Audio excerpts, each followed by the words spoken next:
Crazy Rocket, now available on PMBet.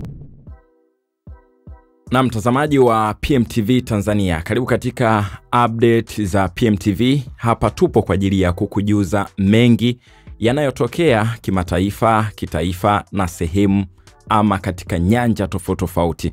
Sasa muda huu huenda ukawa unajiuliza labda sehemu nyingine mambo mengine yanaendaje, masuala ya ukame, labda tunasikia nchi nyingi zinapata changamoto tu katika masuala ya mvua.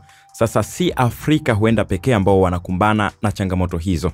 Kama ambao tunajua katika historia, nchi za Asia lakini pia nchi za mashariki ya mbali, mvua kwao imekuwa changamoto. Sasa jambo ambalo limewavutia wengi mitandaoni na limekuwa kubwa mitandaoni ni jitihada za taifa la Irani, ambapo wanaingia katika mkakati wa kuanza kutengeneza mvua kama ambavyo tumeona kule Falme za Kiarabu wakifanya hayo. Sasa hiyo imefuatiwa baada ya mamia ya wananchi wa Iran siku ya Ijumaa walikusanyika katika msikiti kaskazini mwa mji mkuu wa Tehran kumuomba Mungu mvua inyeshe kutokana na uhaba wa mvua uliopita kiwango nchini humo unaosababisha upungufu mkubwa wa maji.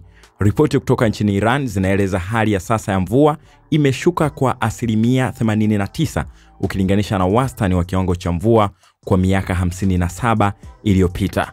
Hata hivyo, rais wa huko Iran, Masoud Pezeshkian, siku kadhaa zilizopita alitoa tahadhari kwa wananchi wa hapo Tehran kuhusu uhaba wa maji, hali ambayo inaweza kusababisha kukimbia mji huo kama mvua haitanyesha mapema. Inaelezwa kuwa mabwawa matano yanayosambaza maji ya kunywa katika mji mkuu wa Iran ni bwawa moja tu lenye maji ambayo tayari pia lipo na uhaba wa asilimia 8 ya ujazo wake wa kawaida. Wahusika walisema bwawa hilo lina uwezo wa kusambaza maji kwa wiki 2 tu kama mvua haitanyesha tena.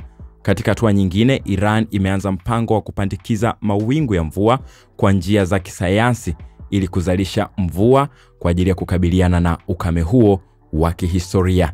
Njia hii ya kutengeneza mawingu ya mvua siku za karibuni ilishuhudiwa Dubai mwaka 2024 ili kukabiliana na uhaba wa maji nchini humo. Je, Iran watafanikiwa kujinasua katika hali hii ambayo imekuwa mbaya zaidi hasa katika mji mkuu wa nchi hiyo Tehran? Shiriki nasi kwenye comment hapo.